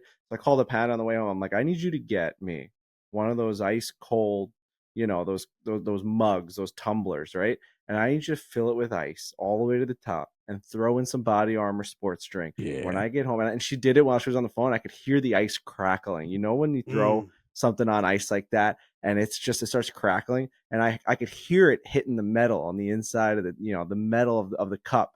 And when I walked in, it was an ice cold Body Armor sports drink. I've never felt that type of satisfaction. I was so happy to be hydrating at that moment. But that's just like what Body Armor's turned into in our lives. Like it's all around us. It's in my refrigerator. It's the only water I drink at this point, the only sports drink I drink. And I love it. It's really just been an unbelievable, change of life and way of life. In a bold new look with the same great taste, get your Body Armor today at Walmart or a local grocery store near you. Body Armor, choose better.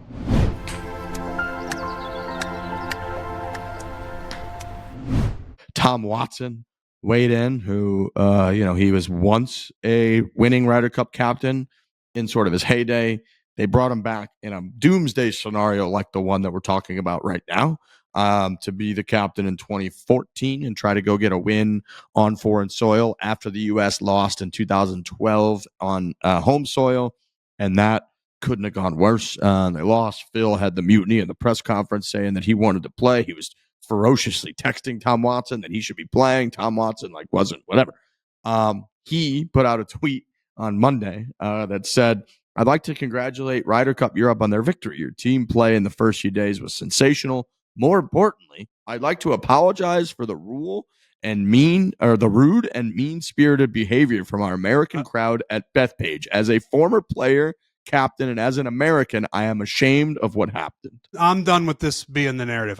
Listen, and I'm on the side of I'm not so blind to the fact that do I think and assume some people cross the line during this Ryder Cup? Of course. And I don't think that's specific to New Yorkers. I think it's specific to getting your ass kicked for 2 days, being out there all day and being drunk. And again, that's no excuse. People shouldn't do it. But I don't want that to be the takeaway from this Ryder Cup. It's like, I can't, I've been seeing a lot of that. And it seems like the number one thing people are able to say where people will just agree with them online. And that's sort of what they're looking for. Yeah, it's a bad take. The people that did that are horrible people. And there's no way that anyone's standing up for these people that are just crossing the line. We also just can't overgeneralize an entire event based off of a couple people just screaming bad things at players. Also, Rory McIlroy putting the European flag over Bryson DeChambeau's name like on the walkway back to go celebrate with the trophy. Like the guy loves kind of giving it and taking it, and like of course that doesn't sign you up to get screaming hate "fuck speeches you" at the thrown crowd you or whatever. You know, like he was doing that quite a bit. But like, yeah, I mean, the guy just like loves to like scream back at the crowd, and like it gets to him, and like it probably gets to the crowd just as much as it gets to him, and everyone's just kind of at a boiling point. And like, this is just the way the world works. And I'm not saying that it's a good thing, but that's just the way the world works. I don't know why we can't just have rational thinkers in this Rational world. thinking. That's just like, we just need rational thinking and just be like, hey, there's a couple just like bad eggs out there, and we're not saying that that's the right thing, and I'm not defending that. I think that's fucking dog shit and horrible, and the things that his wife had to go through were horrible. But like, there's some of these like think pieces about like as if this is the first time in sports anyone's ever screamed anything at an athlete walking by them. It's like the most insane thing I've ever heard. That guy's a fucking asshole. Can't we just call that guy an asshole and just move on? I agree with you, and I think that's why I was a little annoyed at this Tom Watson tweet of like, that was your biggest, most important takeaway. I feel like part of that should also be, I'd like to really thank all of the tens of thousands of fans that paid $1,000 for a ticket, battled through trains and bus lines and security lines, waited for 25 minutes to get a beer while paying $16 for that beer, and then came out and were great fans rooting for America and clapping for great golf. Like, I'd like to congratulate and thank the probably over 200,000 of those people, or however many total, came into that event at Bethpage. And then, yes, I would like to say, on behalf of all Americans, I'd like to apologize for the few people that went over the line, but I understand that that's going to happen at an event with so many people. So that's sort of where I'm at too. And Paul Azinger weighed in. We were just kind of talking about the Rory thing. I sent this clip to Ryan Richardson, but let's get, former Ryder Cup captain, former Kevin Kisner's chair on NBC. Paul Azinger had some comments for Rory and sort of the point that you were making about Rory McIlroy there. I give Rory credit for that. Now I want to take a shot at Rory, who I love. Rory probably turned down $500 million not to go to live. And he's a European, and we see how much he wants to beat our tour. But he stayed here, and he fought for us. He fought for the PGA Tour, so I love him for that. But today in the press conference, after it's over, he's saying, I think golf should be held to a higher standard of decorum. Isn't that what he said? But in the meantime, he says, F you, F you, F you, in full voice for the world to see. He turns around and says to the guy, shut the F up. The guy in the media asked him today, how did that feel, Rory, to tell the guy to shut the F up and then hit it 2 feet? And he said, it felt pretty effing good. And I'm like, which is it, Rory? Is it that golf is held to a higher standard? Or are you just going to F you, the fans, and act like that's okay? So I love Rory. You know that. But you can't say that. You can't say the fans need to behave better, and then in the meantime, lay them to waste. Can't be on both sides. You can't do both. You can't do both. Yeah. You got to be one or the other. You can't do both. I agree and disagree with that. I think a lot of what Rory was doing was a response to probably what was being said to him. Now, I don't ever think Rory is going to be the guy who's just going to be like, hey, gosh darn it, why don't you keep your trap shut out there? Like that to me, I'm not going to get an argument about whether people should be using the F word or not. Like that to me is not that big of a deal. Like that kind of felt like Azinger's point where he's like, the language that we're using is crossing the line. If people want to say fuck you to each other, I don't see a big deal in that. But I do think a lot of Rory's I think there were responses to the crowd. And Rory has never been a guy who's like very buttoned up and like, oh yeah, no, I'm not going to curse. That's just kind of not who he is. Yeah, I mean, I think it is tough to like pin it on Rory for, I guess, like fighting fire with fire. He was he was in the freaking Thunderdome, but he literally came out to "fuck you, Rory" chants on the first tee. Right, and there was like a comedian that woman that was like, did you guys see that? I did. The woman that was leading the chant on the microphone, like screamed "fuck you, Rory." That's insane. I mean, think she stepped legitimately down. Huh? She like stepped down from the role. Yeah, she's like I think she's like a Long Island comedian, actually. I mean, yeah, she was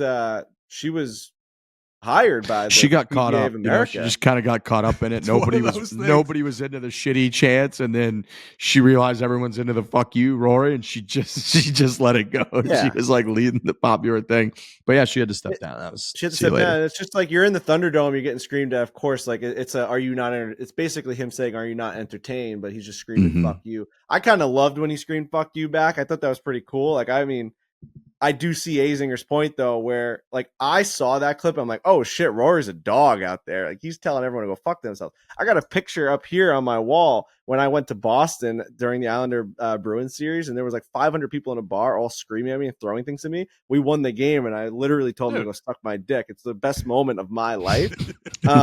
So like I think that shit's awesome. I love it. Like I look at that all the time, being like, that was the highlight of my life.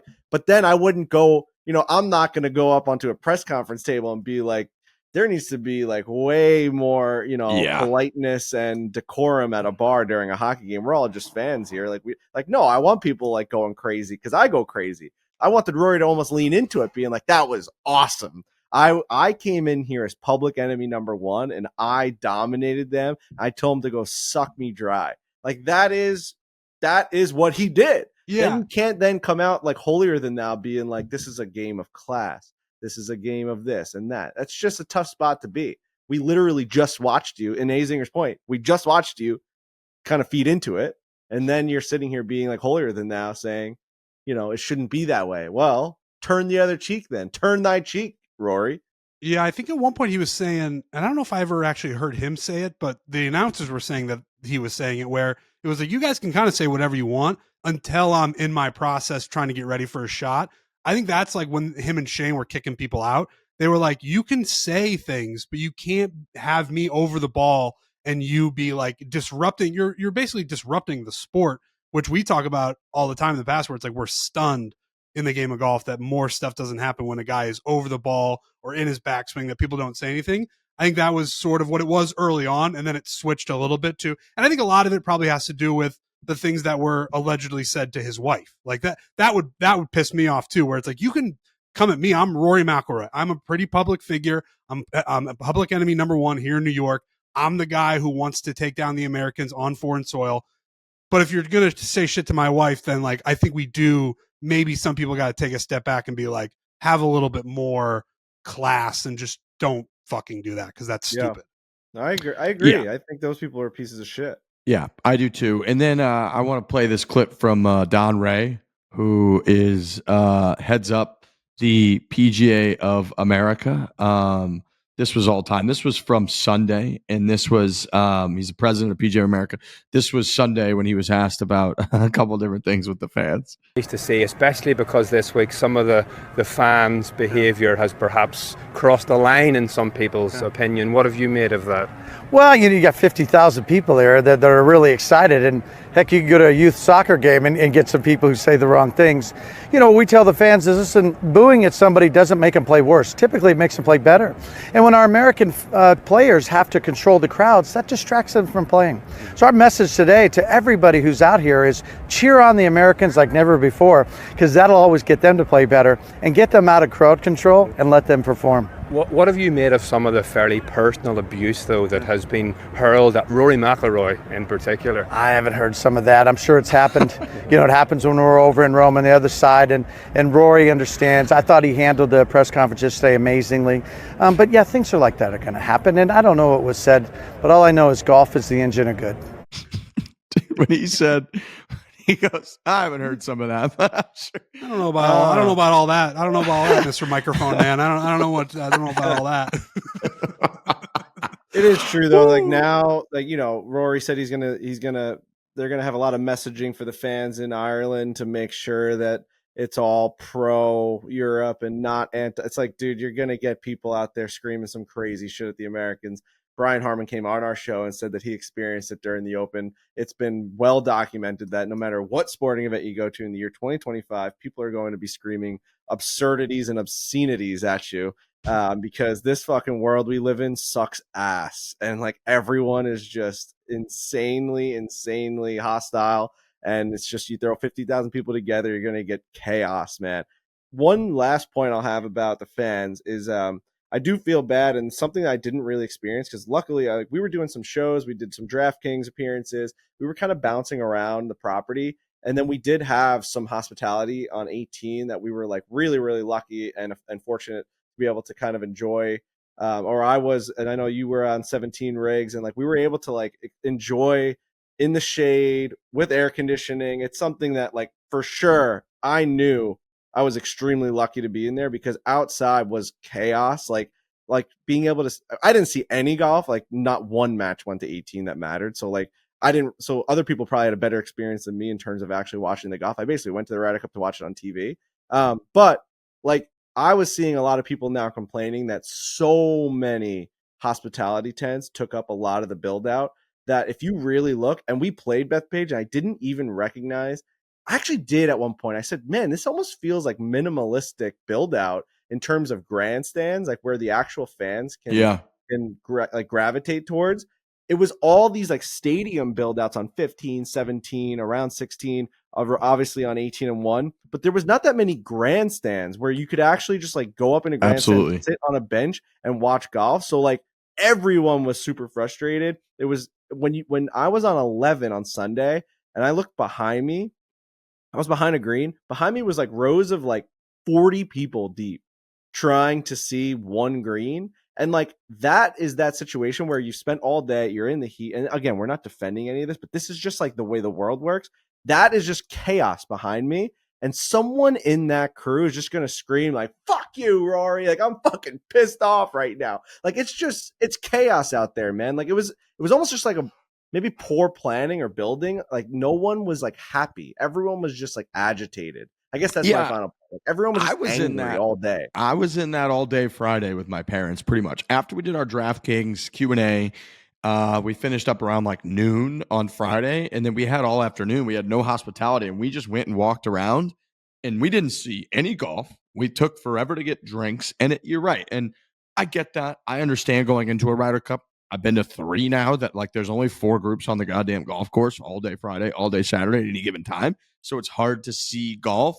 And I think that combined with everyone being like hot, stuck, you could get stuck in huge crowds and not really seeing anything. And every time they could see something, it was just Europeans winning and fist pumping, and you could see it on the screens, and it was blue everywhere.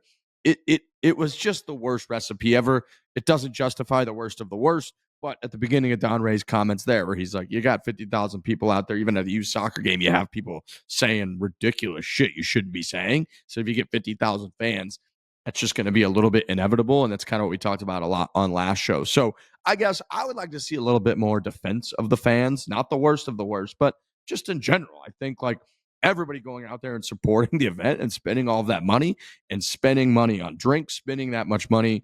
The food was like free, which was kind of an interesting little like wrinkle into the $750 tickets.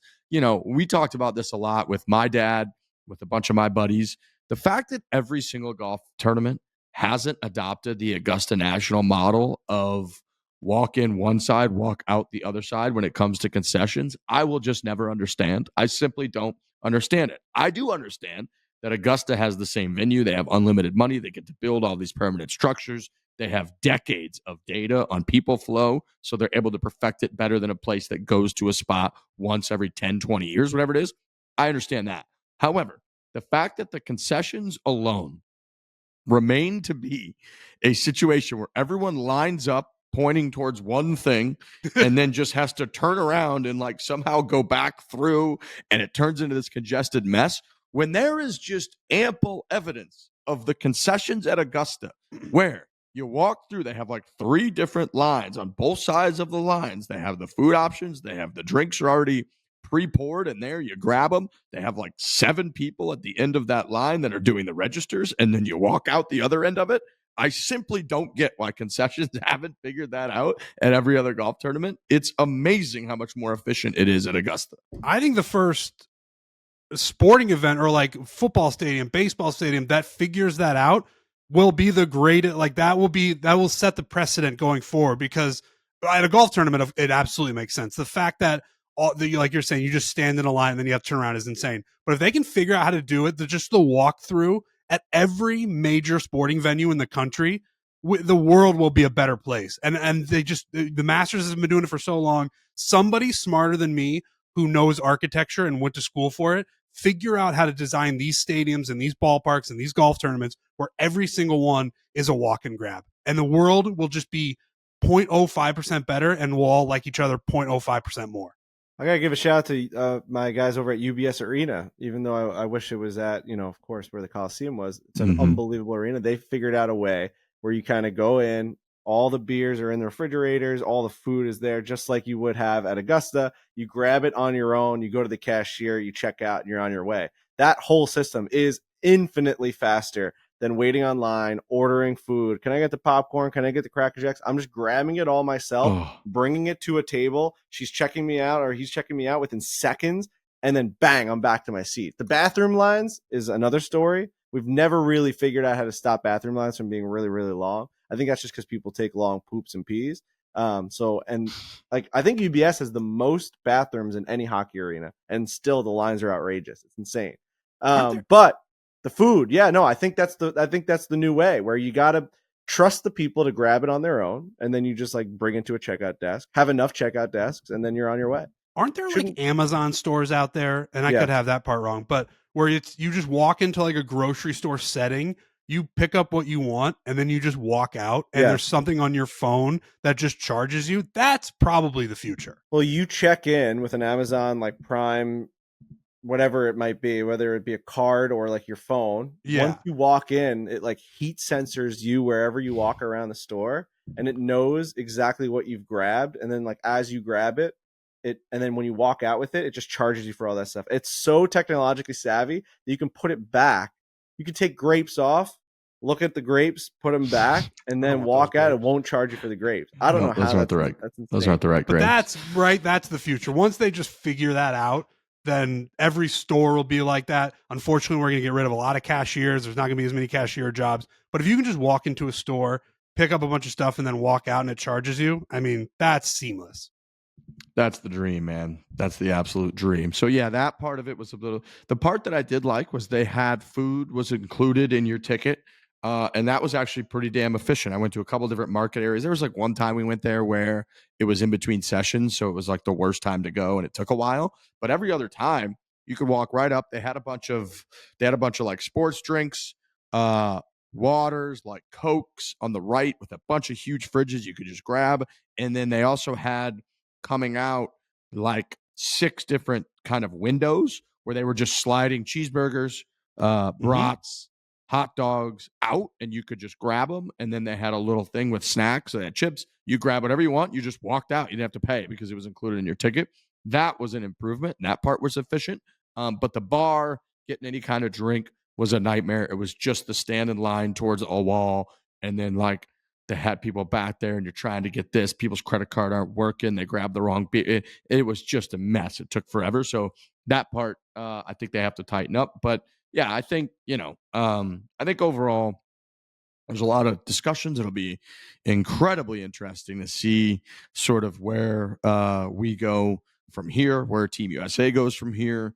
Hopefully I'm with Trent. I hope the narrative on this whole thing isn't just endlessly about the fans. I think that's the wrong thing. Again, I think that 99% of people do everything that you would hope and ask, and they make the event. They literally make the event what it is. It's why we care so much. It's because so many people are there. They're willing to spend over $1,000 a day per person, really. I mean, with everything, with the Ubers that you have to that people are taking, with the food or with the drinks that they're going to buy out there, with ticket prices if they didn't get an actual one at $750 and being on the secondary market, like people spending $1,000 per person for the day to go out there and root on Team USA, give a little bit of chirping to Team Europe. Like 99% of those people are awesome and made the event and make the event what it is on a day-to-day or on a year-by-year, every other year basis. So credit to those people. And I hate that everyone's just kind of shitting all over the fans, condemn the folks that do ruin it. Absolutely, we always should. But also a credit to those other people.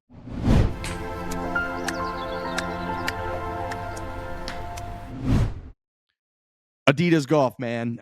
This last couple of days, wearing that rain, I had this cool rain jacket hoodie that I got from Adidas, and it was phenomenal out there. I got a t-shirt on right now. We're all rocking all the cool gear, but if you haven't learned, top players like Ludwig Oberg, Lynn Grant, Colin Morikawa, a lot of these top players in the world are, of course, Adidas athletes.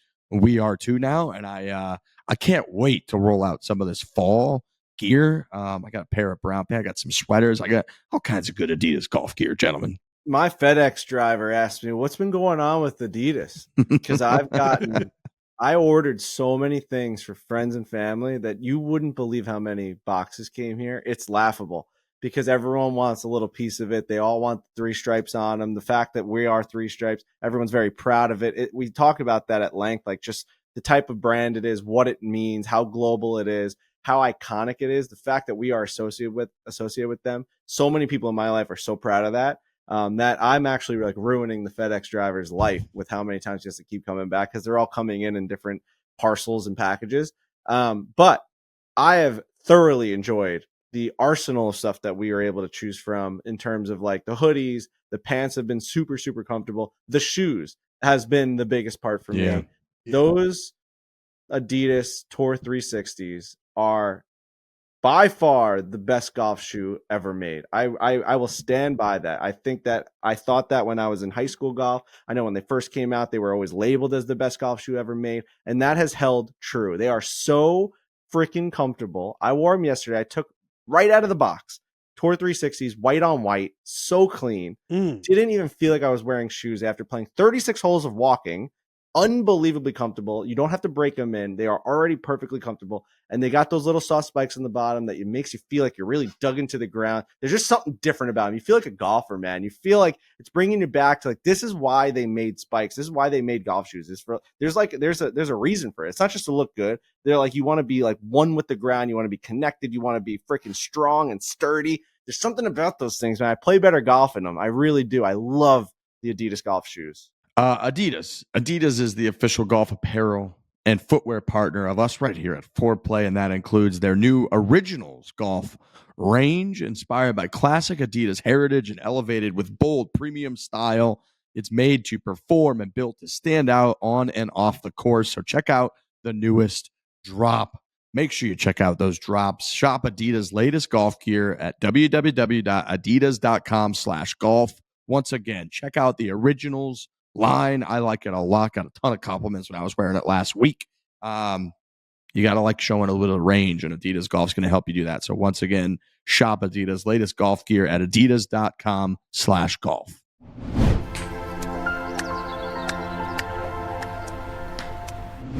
A couple administrative things, gentlemen. We got the latest video is, I believe, Trent doing a little scramble against Frank Borelli playing his own ball. Yeah, 2 Trents versus 1 Frankie. It's a great video. It's an awesome concept. There's so much to it too, because like I really do think people should start doing this on their own, as playing you go out there for a twilight or just a practice round, whatever you want to consider it, and you play a couple balls, and you really realize where your misses are. It's very apparent after a couple of holes, like Trent missing certain putts, like short and left every time. The second putt would be so much better, getting to the hole. It would get beyond the hole. It's like, hey man, or even the first putt when he knew he had one behind him, he would putt with so much more, I guess conviction is the word I'm looking for, right? Like you knew that you had a backup. How do you get that? How do you get that mental side of your game to switch towards player A, switch player B to player A, and then you're in the money because you have the shots in there. You got the shots in there somewhere. If I'm giving you 2 shots from every location, and you're telling me you're going to shoot, and I'm not going to give it away, but Trent plays some unbelievable golf. Like, if you can do that with just 2 shots, there is the ability to do it with 1. You just got to be able to accomplish it on the first try. My main takeaway from it was, and I probably knew this before, but golf is so mental in that, like you're saying, when you have 2 shots, you're over the first one, you're like, I got a second one coming. Like, that's no big deal. And then you learn from the first one. And and how you switch that over when you're only playing 1 ball is something that we're all trying to figure out. But I was just way more relaxed. Like when I'm playing my own ball, we play a lot of scrambles, we play a lot of alternate shot, we do all sorts of different formats. So when I am playing my own ball, there is a level of anxiety that comes along with it because I'm like, oh man, I'm not the greatest golfer in the world. I can't lean on Frankie or Riggs or Francis or Beef or whoever I'm playing with. It's really where this next ball lands, I got to go find it and I got to hit it again. So being able to have 2 shots really taught me something about the mental side of the game, where you can actually be on a golf course and be relaxed. It's just what sort of situation and what sort of headspace you put yourself in. It was a really fun concept, and I hope we do it again, because it was you learn a lot about yourself. Right. All right. Like on the greens, it's a huge advantage. But, what's someone going to be like, well, you got 2 putts at it. All right. So, but if the second one went in, like, so now you're telling me we just have to learn how to read greens better. And like, what? He saw the break, and now he made the second one. Like, all right, let's just that's something we can work on now. The first one, you didn't realize how hard you had to hit it up the hill, or like what the stroke was going to be like going 10 feet up a right to left slider or something. You made it on the second one. So you're able to do that. You're able to get a ball into the hole. You're able to hit your second shot, your second chip to 10 feet after your first one you flubbed. Like what about it? What about that do we have to fix? Now we're highlighting where the mistakes are happening. Right. Even if another thing I found out was I am physically capable of hitting the shots that I need to hit. Correct. Like it's once the first one goes awry, you're like, all right, I just got to make a couple of adjustments here. It's not impossible. Like there was almost never 2 shots where I didn't figure it out. Right. And it kind of blew my mind. So yeah, if you have the opportunity and you have the freedom out on a golf course to play 2 balls that way, you will learn a ton about your game. Yeah, I'm excited to watch that one. I'm excited to see how that one came down. It's nice to know that you have the shots. It's also infuriating to know that you can't pull it off every time. It's just also true. So true. Incredibly frustrating. So check that bad boy out on YouTube. Barstool Classic is a wrap. Trent, myself, Beef, Spider, our whole staff, we were out at Tobacco Road the last 2 days. Got kind of lucky, actually, I think, with the weather. If folks recall, it's been 2 years in a row going into this year. So this would have been 3 years in a row of the North Carolina stop having the worst weather. 2 years ago, it was maybe 3 years ago, it was 45 degrees and pouring rain at Southern Pines, which was a real shame. Last year, it was torrential downpour to the point where people were shirtless sliding down the 18th fairway at Pine Needles.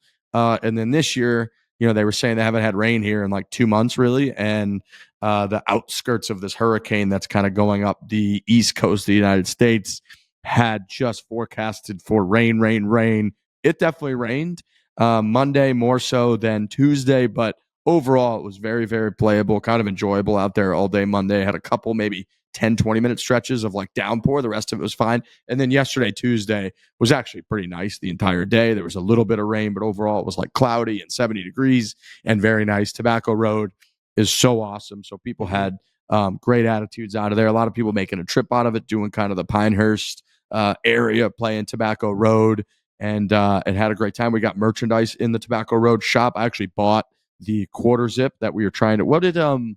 So we got cool quarter zip with the B Cross T logo in the circle, which is awesome in the chest, and the Tobacco Road logo is so fire, and that's on the sleeve. So that item's awesome. What did ChatGPT call that color again, Trent?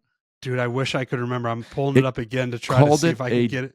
Was it a dusty rose color? Yeah, I had said it's like a deep salmon, but then I took a picture of Riggs and I asked ChatGPT what color is this, and it gave us a really specific but really great answer. Something, I think a it dusty said muted, rose or something. Muted, dusty rose is what it called that color. It's a great piece. It's a great piece of apparel, and that's it's so cool going to places like that, and you walk in and it's just front and center. Barstool Golf, Tobacco Road, co-branded. The stuff looks incredible. I know you had posted about Weekopaw a couple weeks ago. It's just cool, man. It's really cool. It came out great. So, yeah, if you go to Tobacco Road anytime in the near future before it gets sold out, check out our gear. And again, Barstool Golf at barstoolsports.com. Email us if you are a golf course. You're looking to get us in your pro shop, because I've seen it start rolling out at Weekopaw and Tobacco Road, and all that stuff came out great. And then just a huge thank you to everybody who bought merchandise at the Ryder Cup. I know we were getting updates throughout the weekend that we were running out of items. We either placed reorders or ordered new versions of items like over 10 times throughout the course of the week, because the gear was selling so well. So it's always nerve-wracking going into that. Like, what if people just don't want to buy the stuff that has our logo on it? And that wasn't the case. So a huge thank you to everybody who bought stuff. We're going to hopefully continue to be able to get more and more gear into the biggest events in golf, from the Players Championship to the majors to the President's Cups and Ryder Cups. So big thanks to everybody for that. And that's all I have on my list, gentlemen. Ooh, I played Shinnecock yesterday. I had quite the Long Island experience yesterday. We had 36 set up at the greatest 36 I think you could play in America, but something happened in our morning with our morning round, so we had to pivot to an unbelievably underrated golf course called West Hampton Country Club.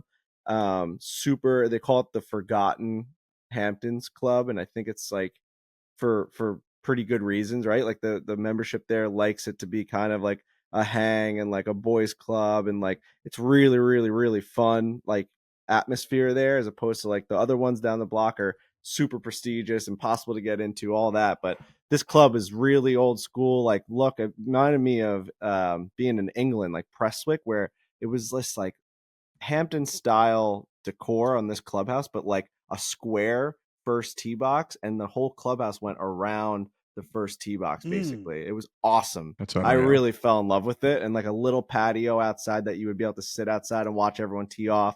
Very flat, but then a couple mounds and little pop bunkers. It was awesome spot. And then went to Shinnecock. So played well at West Hampton, shot over to Shinnecock. Craziest Long Island day ever to play those two courses back to back. First hole at Shinnecock, get up there, pound a driver with a little draw over the bunker, through the fairway into the rough, 128. I'm looking at this first green, incredible first green. They're having the U.S. Open there next year. This place is running like they're having a U.S. Open there right now, because you got to think, end of September, a lot of these member championships and all these club championships are happening right now. These courses are absolutely dialed in. 128, my caddy Ian tells me, I take a pitching wedge out, smoke it out of this kind of thick rough, goes right up in the air, has a little bit of a cut with the wind blowing right to left pin, crazy diabolical green, hits the middle of the green, goes one bounce forward, checks, kicks left, starts to roll. As it hit the ground, Ian goes, "Oh, go in."